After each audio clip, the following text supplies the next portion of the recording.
Hello AIE residents. This short video is meant to help you with your grant proposal that is due at the end of the coursework. So what I'm going to do now is to actually bring up the document that you are writing your grant proposal in, and we're going to take a look at it, and then we're going to work on just the first part, the criterion A, the project needs assessment, because this is the most, if not one of the most, important part of your grant, because it does tell the reader, the grant reader, exactly what you need and why you need it. And without that, then nothing else is really important. So I'm going to call my grant Reading and Feeding. I'm going to put my name here because all grants have these. And the date that the grant is due, yours was due May 31st. So I'm going to put that right here. And the score, of course, is for the grant reader to put in. So let's look at this first bit of criteria. It is the needs assessment.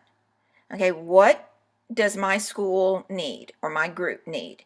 Well, my particular school needs to bring up our scores in ELA. So I need to go and find some quantitative data that will help me prove that this is needed. I'm not going to really focus on professional learning. I'm only focused really right now on student achievement. And because it's going to be a summer program, I'm not going to really be doing professional development, although you will see how I handle getting good teachers for my program. So I'm going to look at the current status, the targeted grades, and then I'm going to tell a little bit about the not the ethnicity, but the socioeconomic status of my kids, so that I can really make this meaningful to the reader. So the first thing that I'm going to do is look at my data. And what I have done is gone to the state's website, and I have downloaded some information from the 3 grades that are tested in my elementary. Now, for the purposes of this grant, I've taken out the name of the school and I'm just calling it my school. So you can see here what I've done is I've downloaded the bits and pieces and parts for 3rd, 4th, 5th, and 6th grade ELA. And then what I've done is I've placed them into a table that Excel will automatically put into a chart if I ask it to. So all I have to do is make my little table like this, then go up to charts and click on the kind of chart that I want, which is a clustered column, and then I get the data that I want. So that's how I created the one that you're looking at right here.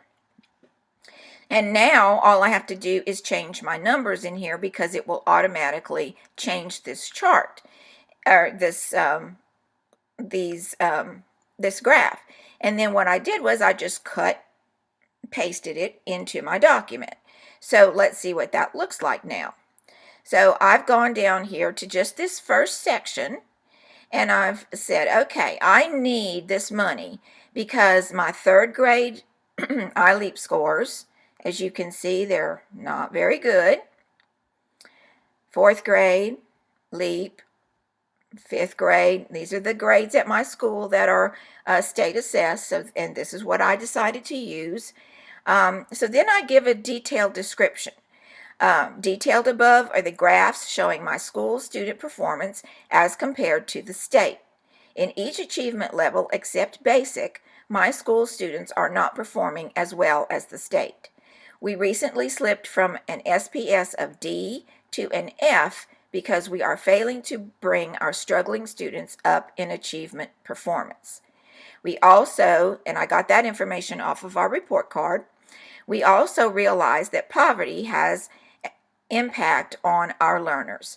Evidence from Ruby Payne and others documents that students in poverty are struggling to survive and need extra time and resources to succeed in school.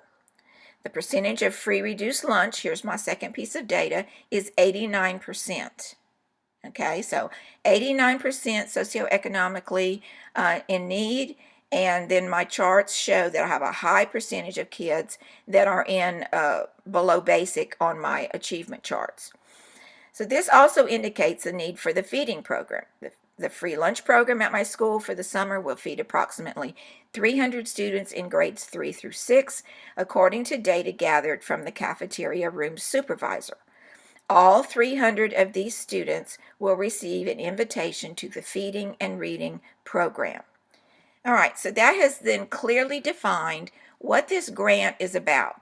It is about this need to not only give extra time for reading, as is shown by my ELA scores, but also the free summer feeding program, because 300 kids have signed up for it that are in these grades, and that's, a pretty big number. So whoever I can tap into, they're already coming to school to eat.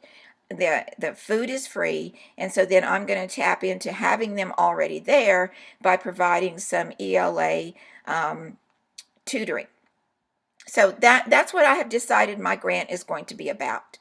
And so now all I have to do is go through the other steps. I've looked at my data. I see, really what's going on, and I really need to design something for these kids.